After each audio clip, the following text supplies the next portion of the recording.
So, Jai Hind everyone, welcome back. Welcome to the Journey Extraordinary. I, Ajay Singh Rajput, UPSC CDS 1 2023, All India Rank 1. Welcome you all back to the Journey Extraordinary. So, today I am going to talk only about the maths of CDS, specifically maths. And second thing, one more thing, I am going to talk about the OTA and all that. अब OTA और उसके बारे में क्या बात करने वाला हूँ आज मैं दो चीज डिस्कस करूंगा। पहला आपका मैथ्स डिस्कस करूंगा जो ओटीए के लिए नहीं है, ऑब्वियसली ये किसके लिए, आपके AFA, IMA and INA entry वालों के लिए, ठीक है ना, जिनकी प्रेफरेंस ये है। बाकी ओटीए वालों के लिए देखो क्या चीज है, वो है कि मॉक एनालिसिस कैसे करते हैं। देखो मैंने पिछले वीडियो में आपको बोला था कि मैं आपको मॉक एनालिसिस अलग वीडियो में बताएगा, क्योंकि वो थोड़ा सा टाइम ले लेगा, 10-15 मिनट ले लेगा, इसलिए इसके अंदर मैं मॉक एनालिसिस बताऊंगा।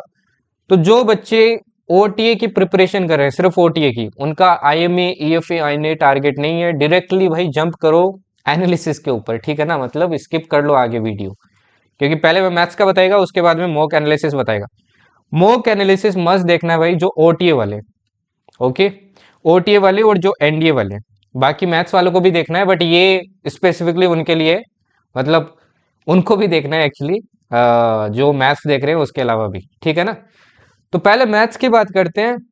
नाउ मैथ्स व्हाट आई सी कि बहुत से बच्चे हैं जो इसको एक चैलेंज की तरह लेते हैं, बट व्हाट आई थिंक कि मैथ्स भाई एक ऐसा सब्जेक्ट है, मैथ्स एक ऐसा सब्जेक्ट है जो मतलब सीडीएस क्लियर करने में आपकी ज्यादा हेल्प कर सकता है। लाइक सिर्फ अगर आप ओटीए के लिए जाएंगे तो आपको पता है यार, आपको इंग्लिश के अंदर अच्छा स्कोर करना पड़ेगा, आपको जीके के अंदर अच्छा स्कोर करना पड़ेगा, बट व्हाट आई थिंक कि अगर आप आईएमए एएफए के लिए जाते हैं तो आपको उतना लोड नहीं लेना पड़ता है, अगर आप मैथ्स में अच्छा कर लेते हैं तो। और अगर आप मैथ्स में अच्छा नहीं करेंगे तो वहां पे लोड लेना पड़ेगा। And I have scene A lot of candidates जो मैथ्स नहीं कर पाते हैं सीडीएस के अंदर। नाउ द थिंग इज कि कितना डिसेंट स्कोर चाहिए होता है। एंड आई एश्योर यू कि यार ये 40 डेज अगर आप मेहनत करके करते हो, है ना, जो चीजें मैं बताता हूँ आपको और जितनी चीजें मैं आपको पढ़ाएगा, आई एश्योर यू कि इतना तो आप स्कोर कर लोगे कि इजीली आपका एग्जाम क्लियर हो जाएगा from maths point of view. अब इंग्लिश एंड जीके के अंदर भाई डिसेंट स्कोर तो करना पड़ेगा, एएफए आईएमए वालों को भी, बट उतना लोड नहीं लेना पड़ेगा अगर मैथ्स में इतना स्कोर कर लेते हो जितना मैं इस वीडियो के अंदर बताने वाला हूँ, ठीक है ना। तो इस वीडियो को ध्यान से देखना, हर एक चीज को ध्यान से देखना, सिर्फ देखना नहीं है, उसको बाद में फॉलो भी करना है। चीजें देखने बहुत आसान होती है, उनको फॉलो करना, उनको इम्प्लीमेंट करना बहुत हार्ड होता है। I will try my best कि जो चीजें मैं बोलूंगा वो मेरी तरफ से इम्प्लीमेंट करूँ। Now the thing required is कि आप अपनी तरफ से भी वो चीजें इम्प्लीमेंट करें और मेरे साथ में चलें, ओके, ठीक है। तो चलिए बात करते हैं, ज्यादा टाइम नहीं लूंगा आपका आज के वीडियो में, ठीक है ना, क्योंकि सिर्फ मैथ्स और मॉक एनालिसिस की बात करेंगे तो ज्यादा टाइम नहीं लगेगा। बाकी ओटी वालों को बोल दिया मैंने, एनडीए वालों को बोल दिया है, डायरेक्टली वहां पे जंप करो, स्किप करो, ये पार्ट आपके ओटी और एनडीए वालों के लिए नहीं है, क्योंकि मैथ्स उसमें नहीं आता आपके, है ना, मतलब एनडीए में आता है, एनडीए में ये वाला लेवल नहीं आता है, आपका 11th-12th वाला लेवल रहता है। चलिए देखते हैं भाई। तो थिंग्स टू बी डिस्कस्ड पहले बता देता हूँ मैं क्या क्या बात करने वाला हूँ। रिसेंट पैटर्न ऑफ मैथमेटिक्स, पहले ये समझेंगे कि अभी जो ट्रेंड चल रहा है वो क्या ट्रेंड चल रहा है आपका, पहले ट्रेंड तो पता होना चाहिए, थोड़ा आइडिया तो होना चाहिए, रफ आइडिया। फिर टॉपिक्स टू कवर फर्स्ट, अब नेक्स्ट जो 40 डेज है इसमें आपको पहले कौन से टॉपिक कवर करने चाहिए। ना मैं दो वे से बताएगा आपको, एक तो वेटेज के अकॉर्डिंग बताएगा, दूसरा आपको जो टॉपिक्स जल्दी आपके कवर हो सकते हैं, इजी लगते हैं। अब मेरा हो सकता है वो मेरे को इजी लगते हो, आपको टफ लगते हो, तो आपका इसमें थोड़ा सा चेंज भी हो सकता है, वो आपको डिसाइड करना है, जो मैं बताएगा उस लेवल के अकॉर्डिंग।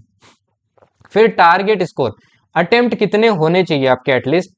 और जो मेजर चैलेंज आता है, ये आता है भाई टाइम वाला, है ना, कि लाइक बहुत से क्वेश्चन छूट जाते हैं। नाउ सी मैथ्स है भाई, अगर मैं सीडीएस की मैथ्स की बात करूं तो 100 क्वेश्चन है, ओके, एंड टाइम कितना है, 120 मिनट, 120 मिनट्स है भाई, ठीक है ना। तो टाइम तो मतलब मेरे को लगता है यार डिसेंट टाइम है। हाँ, 100 क्वेश्चन अगर वो लेवल देखोगे तो उस हिसाब से तो काफी कम टाइम है, बट जो decent number of question attempt करने होते हैं उसके लिए मैं मानता हूँ ये आपका इनफ टाइम है, ठीक है ना। व्हाट आई गोना कवर, कि मैं क्या कवर करवाऊंगा आपको नेक्स्ट 40 डेज के अंदर, मतलब वाईटी के ऊपर क्या करवाऊंगा। And finally I will talk about the mock analysis and importance of mock and PYQ. ये मैथ्स का पार्ट नहीं है, ऑब्वियसली ये सभी के लिए है ना, GK English and mathematics all that, ठीक है जी। तो फोकस करना नेक्स्ट 25-30 मिनट्स जितना लगता है। ओके, तो पहले रिसेंट पैटर्न की मैं बात करता हूँ। What is the recent pattern of mathematics? No see, मैं दो पार्ट में इसको डिवाइड करता हूँ। अपनी बात करते हैं CDS 2 2023 तक। इससे भी पहले एक और चीज कर लेता हूँ मैं, CDS 1 2023 तक अप टू, ठीक है। ये CDS 2 2023 आ गया, और ये आ गया CDS 1 2024, और एक आ गया CDS 2 2024। ठीक है, ये मैं चार पार्ट में डिवाइड कर रहा हूँ। नाउ द थिंग इज कि ये जो CDS 1 2023 तक था, यहाँ पे पेपर आपका मतलब डिसेंट पैटर्न रहता था, एकदम मतलब चिल पैटर्न रहता था। अब CDS 2 2023 है, यहाँ पे भी पैटर्न तो चिल था, बट ये जो पेपर आप खोल के देखना, आप खुद खोल के देखना, एज पर मी ये अभी तक का लाइक मैथ्स का टफेस्ट पेपर है रिसेंट साइकिल में। आप खोल के देखना, आपको पता चल जाएगा।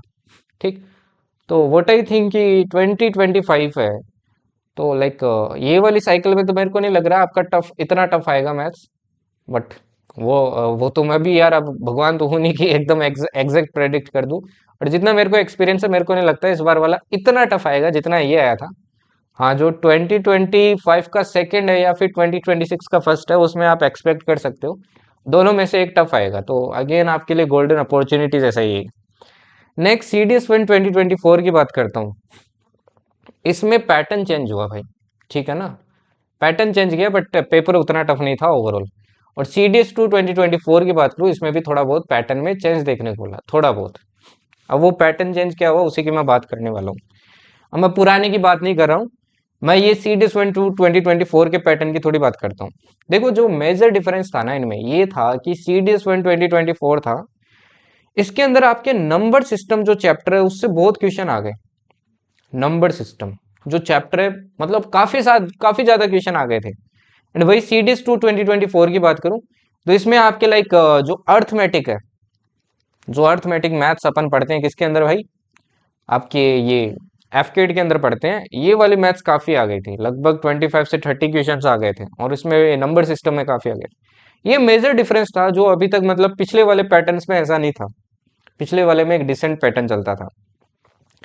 नाउ मैं आपको ओवरऑल पैटर्न बताता हूँ क्या चलता है ना। अभी ये दो चीज तो आप समझ गए होंगे, ठीक है ना।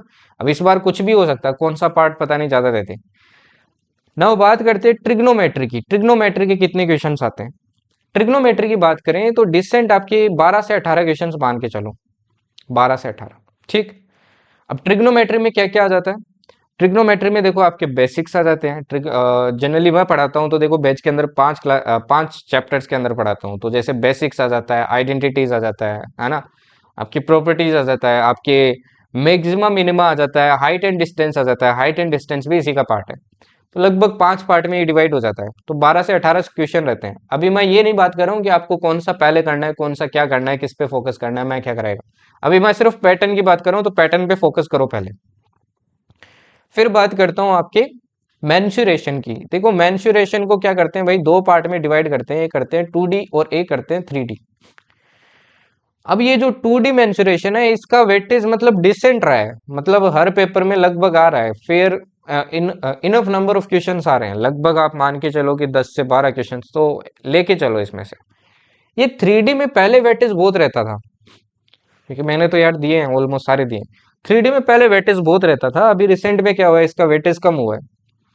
तो इसका लगभग 5 से 7 क्वेश्चन ही रहते हैं, इसके कम हो गए हैं। पहले ज्यादा आते थे इसके, लगभग 10 क्वेश्चन आ जाते थे। ये 2D फिर भी आप थोड़ा सा ज्यादा कर सकते हो, 10 से 14 कर लेना। इसके बाद में करता हूँ आपके नंबर सिस्टम की। नंबर सिस्टम की बात करूं तो भाई यही आपके 10 से 15 रहते हैं, तो इसमें मैक्सिमम थे। और आपके अर्थमेटिक की बात करता हूँ, तो अर्थमेटिक के क्वेश्चन रहते हैं आपके 20 से 28 तक। 28 मैक्सिमम तक आपके ये टच हो जाता है, ठीक है ना। इसके अलावा बात करें आपके स्टेट्स की, बात करते हैं स्टेटिस्टिक्स, है ना, स्टेट्स की बात करते हैं, तो स्टेट्स के लगभग आपके 5 से 8 क्वेश्चन आ जाते हैं, कभी कभी 8 आ जाते हैं, कभी 5 आ जाते हैं, तो इस तरीके से चलता रहता है, ठीक है ना। ओके, इसके अलावा DI की बात करें, तो DI के भी भाई आपके 4 से 8 क्वेश्चन आ जाते हैं। ओके, डिपेंड करता है, कभी 4 पूछ लेता है, कभी 8 पूछ लेता है, क्योंकि ये पेयर में आते हैं क्वेश्चन, है ना। आपको एक टेबल देगा और उसके अकॉर्डिंग कभी 4 पूछता है उससे रिलेटेड, कभी 3 पूछता है, कभी ऐसे 2 क्वेश्चन आ जाते हैं। तो ये 4 से 8 का रेशियो आपके चलता रहता है, ठीक है ना। इसके अलावा बात करते हैं आपके ज्योमेट्री की। ये सबसे ज्यादा वेटेज रखता है अभी रिसेंट में जो पेपर हुए हैं ना भाई, ये CDS 2 1, इनमें थोड़ा सा ज्योमेट्री कम दिखा है। मतलब जितना पहले पूछता था ना, ये 2 1 2023 वाली सीरीज में देखना आप, ज्योमेट्री भर भर के पूछ रखा है। बट इनमें थोड़ा सा ज्योमेट्री कम किए हैं इन लोगों ने। बट फिर भी इसके फेयर नंबर ऑफ क्वेश्चंस रहते हैं, लगभग 12 से 20 मान के चलो आप क्वेश्चंस। तो इसके फेयर नंबर ऑफ क्वेश्चंस रहते हैं। बाकी इसमें चैप्टर भी बहुत आ जाते हैं यार, इसलिए ऑब्वियसली इसमें से फेयर नंबर ऑफ क्वेश्चंस आपके रहने हैं। और ये थोड़ा सा कुछ कुछ चैप्टर्स इसमें डिफिकल्ट भी हो जाते हैं, है ना, क्योंकि ज्योमेट्री में थोड़ा आपको बेस बनाना पड़ता है। ज्योमेट्री सारी चीजें हवा में नहीं होती है, तो थोड़ा तो आपको बेस क्लियर करना पड़ता है इसके अंदर। ठीक है जी, ओके। इसके बाद में बात करते हैं, ये रहता है आपके एलजेब्रा। फाइनल की बात करते हैं तो फाइनली आपका रहता है भाई एलजेब्रा। अब ये जो एलजेब्रा है ना, ये काफी इंपॉर्टेंट है ना, इसकी काफी इंपॉर्टेंस है। काफी क्वेश्चंस आ जाते हैं आपके, लगभग इसके 15 से 22 क्वेश्चंस रहते हैं, तो इससे काफी क्वेश्चंस आते हैं। और ये काफी टॉपिक्स भी आपके कवर करता है, स्पेशली इसमें जो क्वाड्रेटिक, आपका क्वाड्रेटिक बहुत पूछता है, ठीक है ना। इसके अलावा देखो कुछ मिसलेनियस टॉपिक्स भी है, जैसे आपका लोगरिथम हो गया, आपकी सेट थ्योरी हो गई, है ना। तो कुछ कुछ आपके लाइक मिसलेनियस टॉपिक्स भी है, बट इनसे आई डोंट थिंक कि ये आपको लाइक ज़्यादा बेनिफिट करेंगे। तो इन चैप्टर को तो अभी लीव ही करना चाहिए। लगभग इनसे आप मान के चलो 1 से 3 क्वेश्चन आते हैं, ठीक है ना। कभी कभी आते हैं, कभी आते नहीं है। तो ओवरऑल पैटर्न की बात करें तो अभी ये पैटर्न चल रहा है आपका, है ना। ओवरऑल पैटर्न की बात करें, ये मैंने एवरेज पैटर्न दिया आपको। आपको थोड़ी अंडरस्टैंडिंग मिली होगी कि यूपीएससी काम कैसे कर रहा है, मतलब क्वेश्चंस कैसे दे रहा है, कहाँ से कितने उठा रहा है, कितने उठा रहा है, बेसिक आइडिया बना होगा। चलो आगे बढ़ते हैं, अभी अपन चीजों को और समझते हैं कि अपने को कौन से टॉपिक को पहले कवर करना चाहिए। अब मैं टॉपिक्स की बात करता हूँ, ठीक है ना। टॉपिक्स की बात करता हूँ, तो पहले मैं इजी बेसिस पे आपके क्या करता हूँ भाई, कवर करता हूँ। फिर मैं इन डेप्थ टॉपिक्स की बात करूंगा कि ये चैप्टर्स आपको करने चाहिए।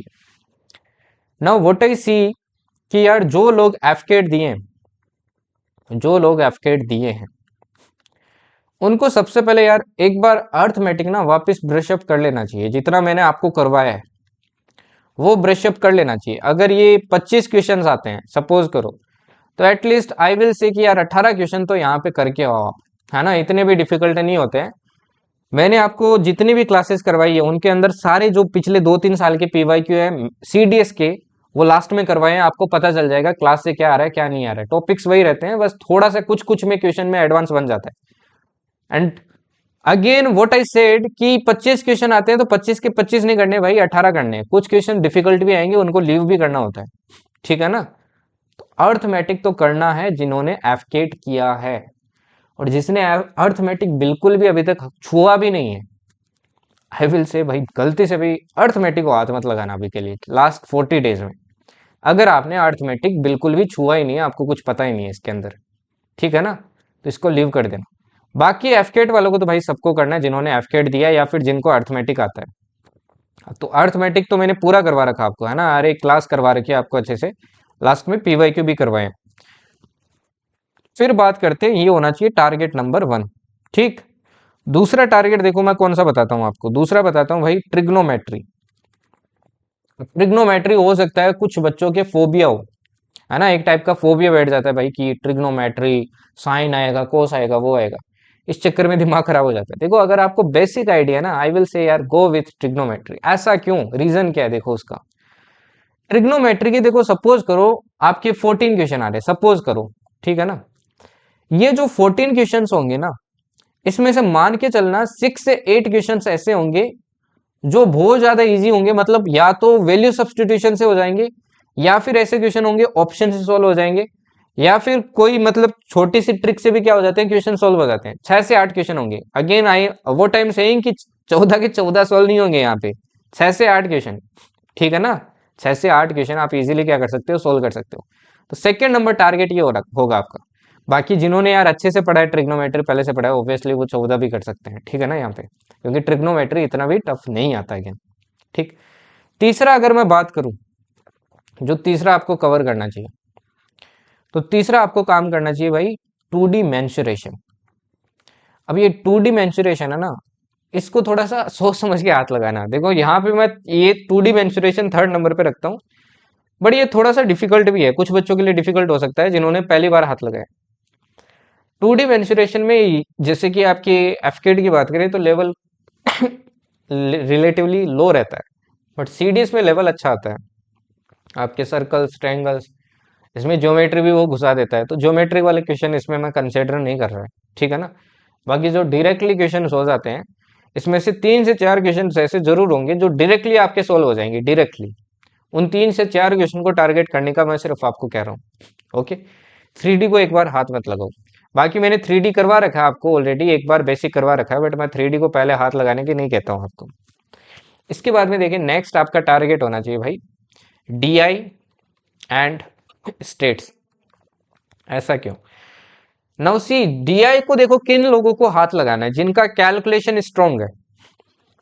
अगर आपकी कैलकुलेशन पावर अच्छी है, आप एडिशन जल्दी कर सकते हैं, आप परसेंटेज जल्दी निकाल सकते हैं, आप मल्टीप्लीकेशन जल्दी कर सकते हैं, आई विल से कि go for the DI, otherwise leave it.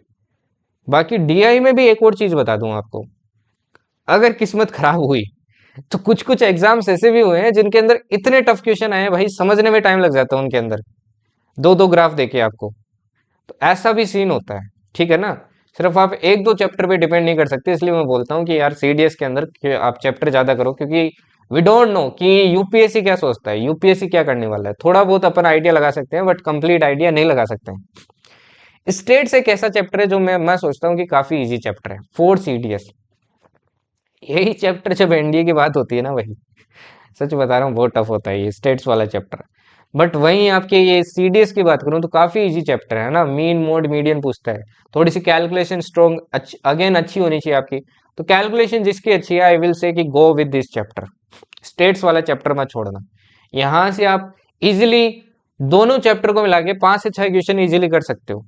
Okay, अगर यहाँ से देखो, अगर आपने 5 से 6 क्वेश्चन कर लिए तो अभी तक देखो आपने कितना स्कोर कर लिया, 18 प्लस यहाँ पे चलो मिनिमम मानते हैं 6, 24 और 4 कितने हो जाएंगे, 28 और आपके यहाँ पे 6 मान के चले तो आपके 34 क्वेश्चन तो यही हो गया, ठीक है ना। अब एक और चैप्टर बताता हूँ जो कि अगेन इंपॉर्टेंट है, वो क्या है भाई, वो है अलजेब्रा। नेक्स्ट होना चाहिए टारगेट आपका अलजेब्रा। ये इतने चैप्टर जो मेन चैप्टर है वो बता रहा हूँ मैं आपको, ठीक है ना। अलजेब्रा में देखो बहुत क्वेश्चन आते हैं आपके, 15 से 22 क्वेश्चन आ जाते हैं। एंड अगेन अगर आपने सिर्फ क्वाड्रेटिक चैप्टर भी अगर अच्छे से किया ना, क्वाड्रेटिक बहुत अच्छे से किया आपने, अब क्वाड्रेटिक का बेसिक तो आपने पहले भी पढ़ा होगा। और जिनके अगर 11th 12th में भाई मैथ्स है ना, उनके तो मजे हैं इसके अंदर, ठीक है ना, अलजेब्रा वाले चैप्टर में। क्योंकि जिसका 11th 12th का मैथ्स पढ़ा है ना, उसको तो कोई दिक्कत ही नहीं होगी इस चैप्टर में।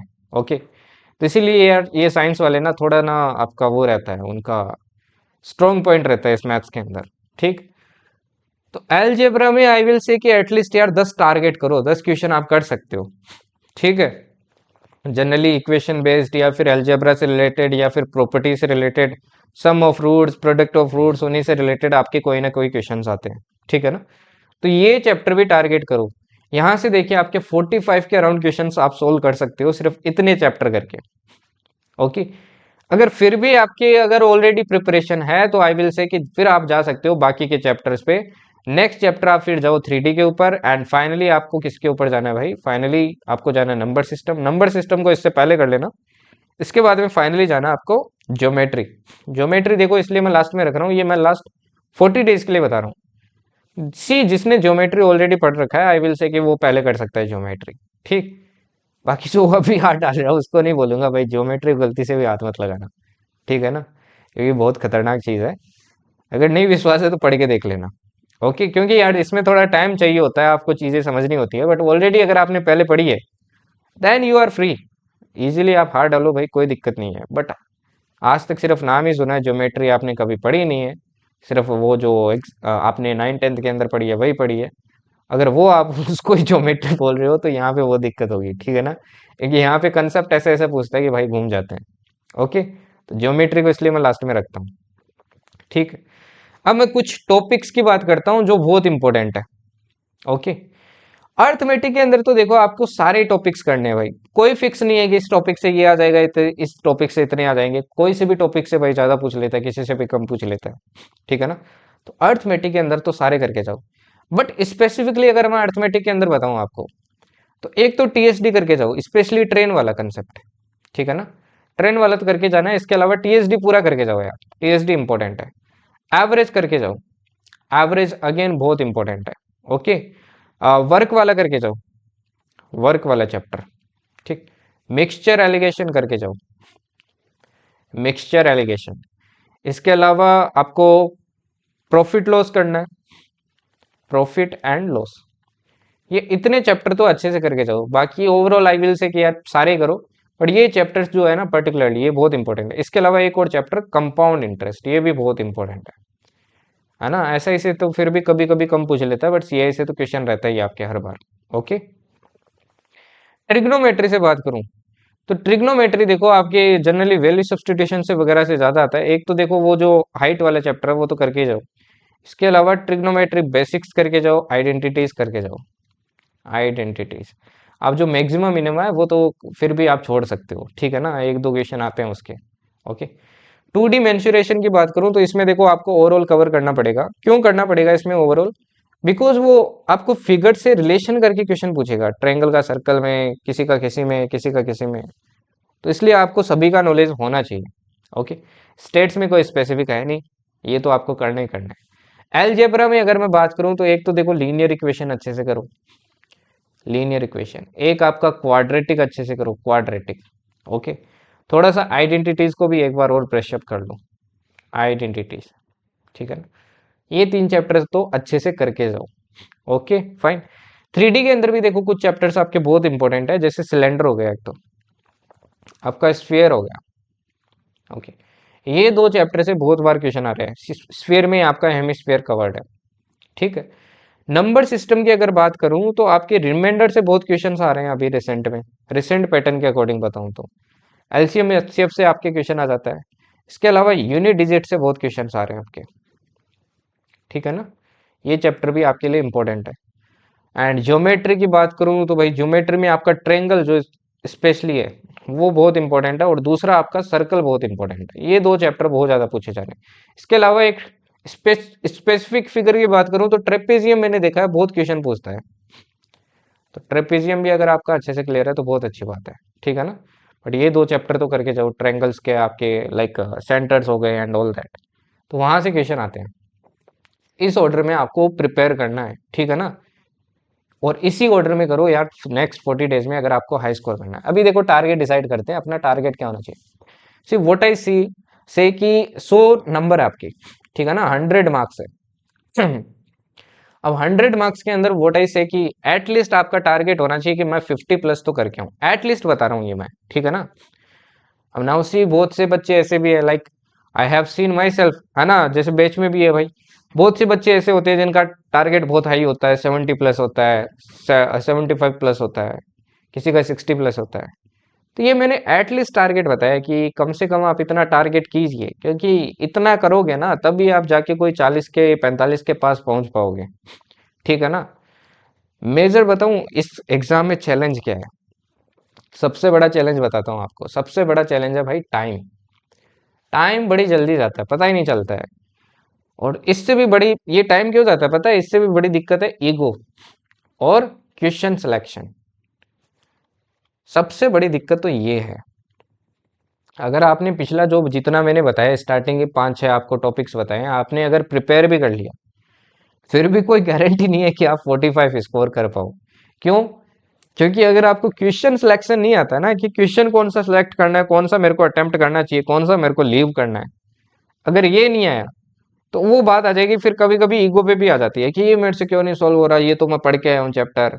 एंड एट द एंड उसका कहाँ पे दिखेगा इफेक्ट, टाइम पे दिखेगा।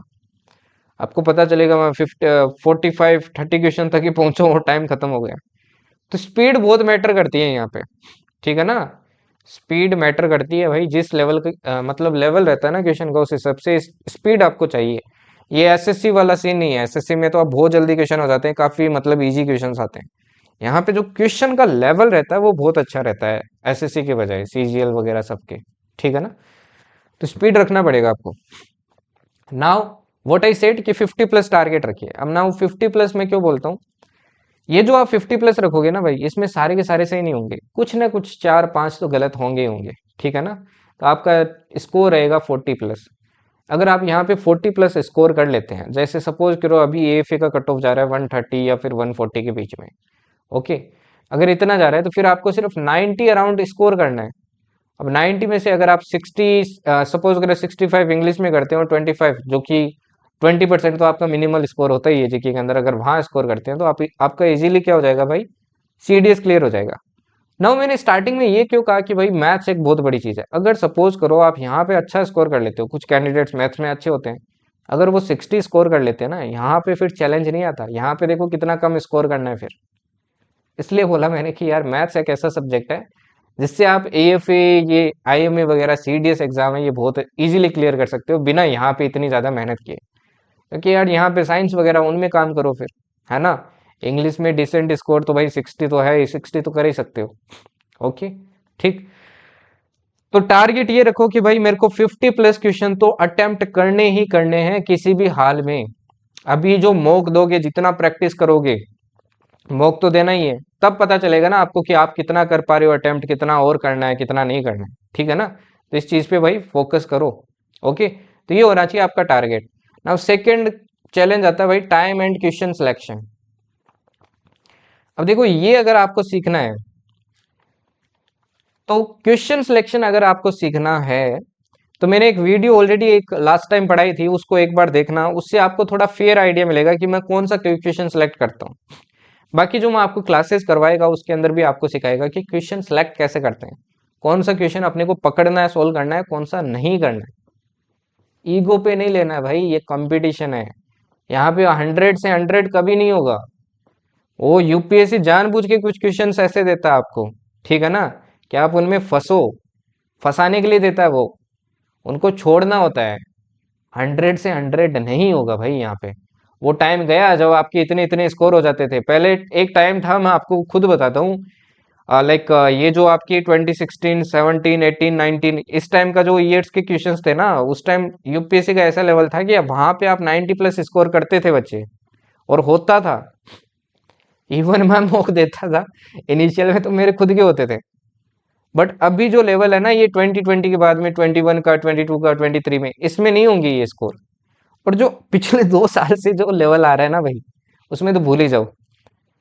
तो इस भ्रम में मत रहना कि इतना बड़ा स्कोर अब किया जा सकता है, अब पॉसिबल नहीं है। अब रहता है आपका 70, 80 इतना ही रहता है, जो बेस्ट से बेस्ट कैंडिडेट होते हैं उनके, ठीक है ना। तो ये चीज भी माइंड में बिठा लेना अभी से, ओके। तो ईगो पे मत लो, थोड़ा दिमाग से खेलो, ठंडे दिमाग से खेलो, तभी आप इसमें अच्छा स्कोर कर पाओगे, ओके। तो ये क्वेश्चन सिलेक्शन आपको मैं सिखाएगा, उस टाइम आपको क्लासेस के अंदर सिखाएगा। इसके बाद में करते हैं what I gonna teach. Now as I already said कि यार मैं मैथ्स इस बार आपको कवर करवाएगा वाईटी के ऊपर। अब now what you need to cover, arithmetic तो मैंने आपको ऑलरेडी कवर करवा रखा है विथ पीवाईक्यू, है ना, पीवाईक्यू भी लास्ट में करवाया। अर्थमेटिक प्लीज अच्छे से कर लो यार, प्लीज, ओके। सेकेंड चीज, अर्थमेटिक के बाद में अब बात आती है आपकी 2D की। 2D की भी देखो मैंने पुरानी कुछ एक दो क्लासेस करवा रखी है, उनको एक बार देखना, ठीक है ना। वैसे मैं एक और क्लास लाएगा, बट वो पीवाईक्यू बेस्ड होगी, तो प्लीज एक बार उस बेसिक वाली क्लास को देखना। 3D की भी मैंने एक बार क्लास करवाई है, उसकी बेसिक वाली क्लास है, वो एक बार देख के आना, थोड़ा सा फेयर आइडिया मिलेगा आपको। इसके अलावा ट्रिग्नोमेट्री की भी शायद मैंने करवा रखी है, तो उसकी भी एक बार बेसिक वाली क्लास देख के आना, इतना देख के आना आप, इतना आपको करके आना है। अब what I gonna teach you now, वो इंपॉर्टेंट है।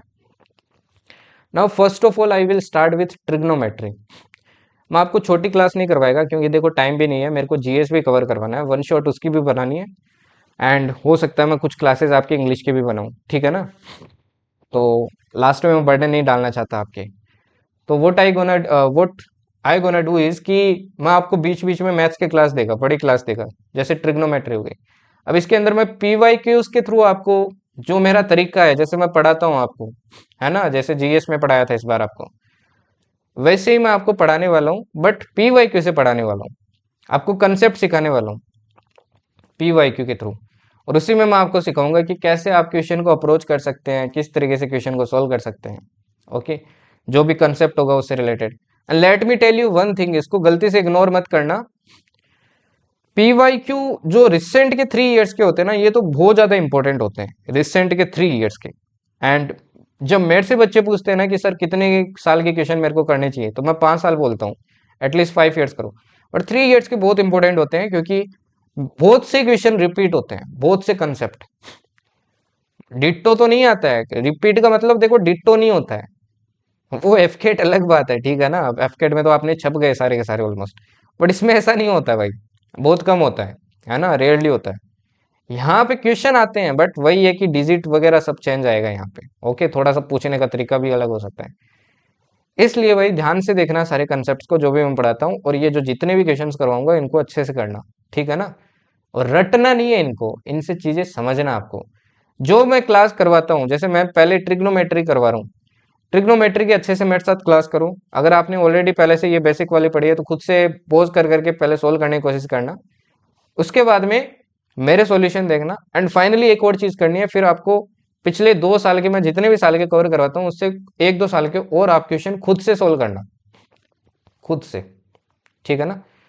एंड फाइनली जब मैं आपको 5-6 टॉपिक्स करवा दूं, उसके बाद में प्लीज मॉक देने स्टार्ट कर देना, मॉक। क्योंकि मॉक नहीं दोगे ना तो कुछ नहीं होगा यहाँ पे। मॉक से आप सीखोगे कि मेरा टाइम कितना लग रहा है, टाइम मैनेजमेंट वाला वो सीन है, और जो आपका क्वेश्चन सिलेक्शन वाला सीन है ना, वो आप मॉक से सीखोगे। मैथ्स में आप गलती से भी मॉक को इग्नोर नहीं कर सकते हो। अगर मॉक इग्नोर करोगे ना, कितना भी प्रिपेयर कर लो, आपका स्कोर अच्छा नहीं आएगा। तो मॉक इग्नोर मत करना यहाँ पे, ठीक है ना। अब मॉक कौन से लगाने हैं भाई, PYQ लगाओ, CDS के प्रीवियस ईयर पेपर डाउनलोड करो, और उनको, उनसे आप क्वेश्चन सोल्व करना स्टार्ट करो, ठीक है ना। तो पहले मैं ट्रिग्नोमेट्री से स्टार्ट करेगा, फिर आपको एक ऐसे करते हुए मैं आपको ऑलमोस्ट सारे पढ़ा दूंगा, ठीक है ना। नंबर सिस्टम भी करवा देगा, जैसे यूनिट डिजिट वगैरह, वो एक ही क्लास के अंदर आपको मैक्सिमम चीज़ें कवर करवाने की कोशिश करेगा। और बीच में मैं आपको गैप भी देगा, मतलब ऐसा नहीं है कि एक दिन के बाद दूसरी क्लास आ जाएगी, क्योंकि GS भी पढ़ाना है। तो उस गैप के अंदर आपको यही सब चीज़ें करनी है, ठीक है ना। तो फोकस व्हाट आई टीच, और दिल से पढ़ो, और दिमाग लगा के पढ़ो, तभी कर पाओगे। एक्सक्यूज में रहना है तो कुछ नहीं होगा, है ना। आगे बी इन द रियलिटी, भ्रम वाली दुनिया छोड़ दो। ओके, अब बात करते हैं भाई मॉक एनालिसिस। यहाँ से बात करते हैं भाई, यहाँ से OTA वाले, CDS वाले, IMA वाले सब देखना है इसको। मॉक एनालिसिस देखो बहुत इंपॉर्टेंट है। व्हाट आई हैव सीन की there are a lot of candidates, वो क्या करते हैं, लाइक मॉक देते हैं, मॉक का स्कोर देते हैं, देखते हैं, ऊपर ऊपर से देख लिया कितने करेक्ट है कितने रॉन्ग है, मॉक एनालिसिस खत्म, इतना पानी में हूं मैं, ये हो गया मेरा mock analysis. That is not mock analysis, उसको मॉक एनालिसिस नहीं कहते हैं ना। मैं मेरा तरीका बताता हूँ, मैं कैसे मॉक एनालाइज करता था, इवन आज भी करता हूँ, ठीक है ना। जो पेपर मेरे को देखना होता है, पैटर्न समझना होता है। मॉक एनालिसिस का मतलब देखो क्या होता है, यहाँ पे मैं वो ट्रेंड समझना नहीं सिखा रहा हूँ आपको, मॉक एनालिसिस सिखा रहा हूँ। सपोज करो, एग्जांपल लेता हूँ मैं आपके, लाइक GS का लेता हूँ, ठीक है ना, जीके का। मैंने जीके का मॉक दिया, ओके, टोटल क्वेश्चन कितने थे, 120 थे। इसमें से मैंने 80 अटेम्प्ट किए, एंड 40 क्या किए भाई, लीव किए। ओके, सबसे पहले देखो आपको क्या चेक करना है, सबसे पहले वो देखो वही चीज चेक करनी है आपको कि आपका स्कोर क्या है। ओके, कट ऑफ के सीन में हो या नहीं हो, पहली चीज तो ये चेक करो। दूसरा चीज चेक करो कि रॉन्ग कितने हैं और राइट कितने हैं, ये भी आपको देखना होता है। ओके, ये देख लिया, इसके बाद में देखिए लीव मैंने कितने किए, ठीक। इसके बाद में आपको क्या जाना है भाई, सॉल्यूशन के अंदर जाना है। अब जब सॉल्यूशन देखना आप स्टार्ट करो ना, तो क्वेश्चन नंबर 1 से स्टार्ट करो। अगर आपने क्वेश्चन नंबर 1 अटेम्प्ट किया और वो करेक्ट है, तो भी उसका सॉल्यूशन देख लो, तो भी उसका सॉल्यूशन देख लो। अगर सॉल्यूशन अवेलेबल नहीं है, तो भाई आजकल चैट जीपीटी है, डीप सीक है, आपके पास गूगल है, सब कुछ है भाई, वहां से सर्च करो, बहाना नहीं चलेगा क्या यहाँ पे, ठीक है ना, सब कुछ अवेलेबल है। तो उसका सॉल्यूशन देखो। ओके, हर एक क्वेश्चन का सॉल्यूशन देखो, जो लीव किया उसको भी अच्छे से देखो। एंड जो चीज आपको नहीं आती, उसको उसी time, at that moment only, उसी मोमेंट पे आपको क्या करना है, उसको लर्न कर लेना है, उसी मोमेंट पे। सेम अप्लाइज फॉर मैथमेटिक्स, तभी आप आगे बढ़ पाओगे, तभी आप चीजें और ज्यादा लर्न कर पाओगे, ठीक है ना। इसके बाद में देखो क्या करना है, इसके बाद में क्या करो, आप सेक्शन वाइज एनालिसिस करो। सेक्शन वाइज मतलब, जैसे सपोज करो आपने ये देखा, और आपको पता चला कि साइंस के अंदर आपने क्या किया, टोटल 20 क्वेश्चन अटेम्प्ट किए और 10 क्वेश्चन क्या किए भाई, लीव किए। अब 20 में से सपोज करो 12 करेक्ट है आपकी और 8 रॉन्ग है। ओके, अब इतना आपको पता चला तो पता करो कि ये 10 लीव आपने किस में किए हैं, कौन से पर्टिकुलर सेक्शन में किए हैं, लाइक फिजिक्स में किए हैं, बायोलॉजी में किए हैं, केमिस्ट्री में किए हैं, वो चेक करो आप। ठीक, एंड यहाँ पे चेक करो फिर आपने रोंग कौन से में किए। सपोज करो आपको यहाँ से पता चलता है कि मैंने बायोलॉजी में बहुत गलत जा रहा हूँ, अगर नंबर बहुत बड़ा है ना, जैसे यहाँ पे दिख रहा है बहुत बड़ा नंबर है, तो बायोलॉजी को एक बार वापस रिवाइज मार दो पूरी की पूरी, उसके ये रिवीजन लग जाए ना, उसी के बाद में सेकंड मॉक देना, उससे पहले मॉक मत देना ये। एंड रिवीजन डजेंट मीन कि आप 2-3 दिन लोगे, एक दिन के अंदर खत्म करो भाई, क्योंकि आई होप आपने सिलेबस वगैरह सब कवर किया है। अब सिलेबस कर रहे हो तो उसका कोई मतलब नहीं है, ठीक है ना। तो एक दिन के अंदर रिवीजन क्या करो भाई, खत्म करो, एंड उसके बाद में वापस मॉक दो, और ये वापस आपको ट्रेंड एनालाइज करना है कि अभी भी यही ऐसा ही चल रहा है, तो अगेन देखो कहाँ दिक्कत आ रही। बट वहीं अगर ये नंबर आपका लो है तो फिर आप क्या करो, टॉपिक वाइज देखो।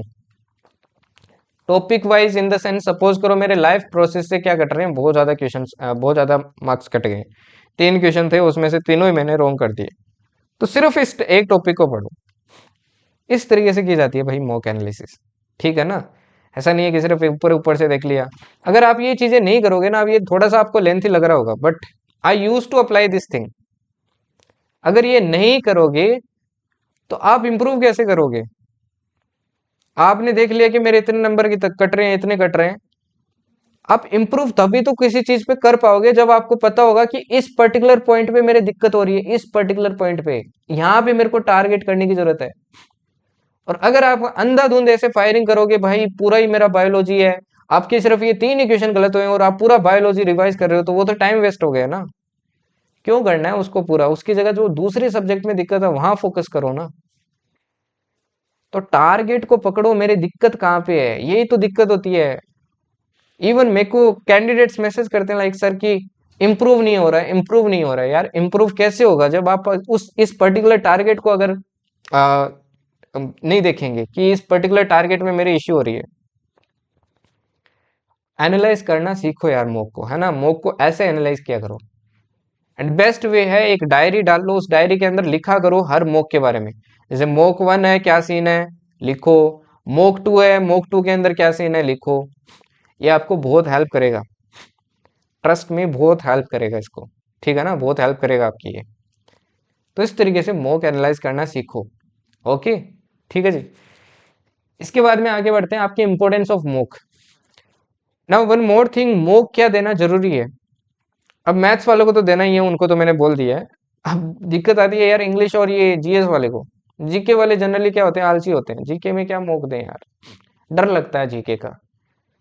सी मॉक बहुत इंपॉर्टेंट है, वेरी इंपॉर्टेंट। अगर आपके यहाँ पे नेगेटिव भी मार्क्स आ रहे हैं ना, तो भी दो। क्यों ऐसा मैं क्यों कहता हूँ, सी इससे आपको पता चलेगा मेरे को अटेम्प्ट कितना करना है, ओके, रिस्क कितना लेना है। ये रिस्क फैक्टर होता है, अटेम्प्ट करना होता है, ये आप मॉक से ही सीखोगे, ठीक है ना। आपकी जो रीडिंग है कि क्वेश्चन को रीड कैसे करना है, एलिमिनेशन मेथड कैसे लगाना है, ये सब चीजें ना आप मॉक से ही सीखोगे, ऐसे आप नहीं सीखोगे, समझ गए ना। कुछ चीजें ऐसी होती है जैसे बाइक हो गई, अगर बाइक की मैं आपको पिक्चर दिखाता हूँ कि भाई बाइक देखो ये क्लच है, ये ऐसे छोड़ते हैं तो ऐसे चलती है, तो आप नहीं सीखोगे अगर मैंने आपको बाइक पकड़ा दी तो। वो जब तक आप बाइक को खुद उसके ऊपर बैठ के नहीं चलाएंगे, वही चीज ये यहाँ पे अप्लाई होती है आपकी। Now second thing, P Y Q. क्या पी वाई क्यू आपकी इनफ है? Let me tell you, P Y Q बहुत इंपॉर्टेंट सोर्स है और सबसे बेस्ट सोर्स है for the CDS examination, ND examination. There are a lot of question जो repeat होते हैं। रिपीट इन द सेंस मतलब क्या है पता है, रिपीट इन द सेंस है जैसे लाइफ मैं एक चैप्टर लेता हूँ आपके लाइक इलेक्ट्रिसिटी, ओके, इसमें से भी एक टॉपिक लेता हूँ सपोज करो फ्यूज। पता है सीडीएस कैसे क्वेश्चन पूछेगा, पहले बार में सीडीएस पूछेगा व्हाट इज फ्यूज, उसकी डेफिनेशन दी होगी 4 ऑप्शन में। दूसरी साल पता है क्या क्वेश्चन पूछेगा, फ्यूज किस एलॉय से बना होता है। तीसरी साल पता है क्या पूछेगा, तीसरी साल पूछेगा आपसे कि फ्यूज होता है उसकी रेजिस्टिविटी हाई होनी चाहिए कि लो होनी चाहिए, इस तरीके से एक क्वेश्चन पूछ लेगा। और वही चौथी साल पूछेगा कि फ्यूज काम कैसे करता है। सपोज करो अगर आपने यहीं पे ये जो सारी डिटेल है फ्यूज की कवर कर ली होती, तो अगले 3 साल में तो भाई उसकी कोई दिक्कत ही नहीं थी ना। और ऐसे क्वेश्चंस रिपीट होते हैं, इसको बोलते हैं रिपीट। रिपीट देखो, डिट्टो भी रिपीट होते हैं, कुछ क्वेश्चन डिट्टो भी होते हैं, बट जो मैं रिपीट बोलता हूँ ना कि यूपीएससी रिपीट करता है, वो इसको बोल रहा हूँ मैं कि रिपीट करता है, ठीक है ना। डिट्टो भी होते हैं भाई, बहुत से क्वेश्चन डिट्टो रिपीट होते हैं, ये भी आप देख सकते हो। बट इसीलिए ये पीवाईक्यू है ना, ये बहुत इंपॉर्टेंट है। पीवाईक्यू को इग्नोर मत करो, अच्छे से करो, ठीक है ना।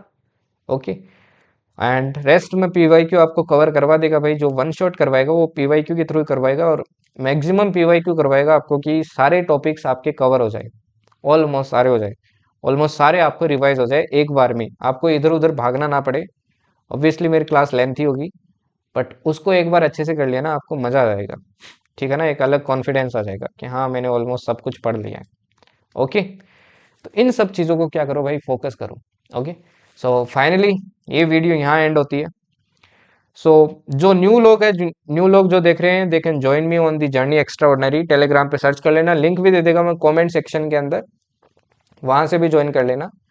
Rest you can watch the free SSB course here on our official application The Journey Extraordinary on Play Store.